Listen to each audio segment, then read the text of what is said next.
Nachiyar British படைகள் துரத்திக்கிட்டு வருது. அவங்க ஒரு காட்டுக்குள்ள போறாங்க. கொல்லங்குடி பக்கத்துல அரியாக்குறிச்சின்னு அந்த ஊர் இன்னைக்கும் இருக்கு. அந்த ஊருக்குள்ள இருக்கிற காட்டுக்குள்ள அவங்க ஒரு சிறு பெண்கள் படையோட உள்ள போய் மறைஞ்சிட்டாங்க. அந்த இடத்துல உடையாள்னு ஒரு 12 வயது சின்ன பொண்ணு ஆடு மேய்ச்சிட்டு இருக்கிறா. பிரிட்டிஷ் படை வருது, தேடி பாக்குறாங்க. வேலுநாச்சியார் எந்த பக்கம் போனான்னு தெரியல. இந்த பொண்ணை கூப்பிட்டு கேக்குறாங்க, வேலுநாச்சியார் எங்க போயிருக்கிறா தெரியுமா உனக்கு? தெரியும். அவங்க எந்த பக்கம் போயிருக்காங்கன்னு தெரியும். வேலுநாச்சியார் யாருன்னு தெரியும். சரி, எந்த பக்கம் போயிருக்கா சொல்லு. எந்த பக்கம் போயிருக்கான்னு தெரியும், ஆனா உனக்கு சொல்ல முடியாது. பிரிட்டிஷ் தளபதி சொன்னா, 12 வயசு பொம்பளை பிள்ளைக்கு எவ்வளவு திமிரு. நீ இப்ப வேலுநாச்சியார் எந்த பக்கம் போனான்னு சொல்லலைன்னா உன்னை 2 துண்டா வெட்டி இந்த இடத்துல போட்டுருவேன்.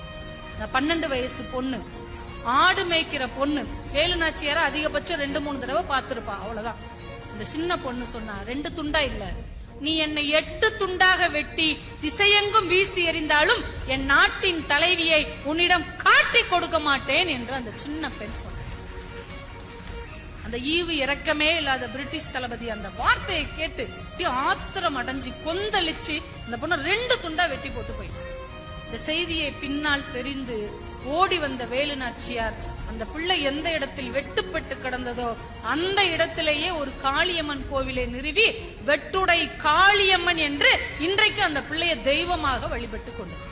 அந்த பொண்ணோடைய நினைவாத்தான் குயிலி தலைமையிலான ஒரு பெண்கள் படையை உருவாக்குறாங்க. அந்த படைக்கு உடையாள் படை அப்படின்னே பேர்.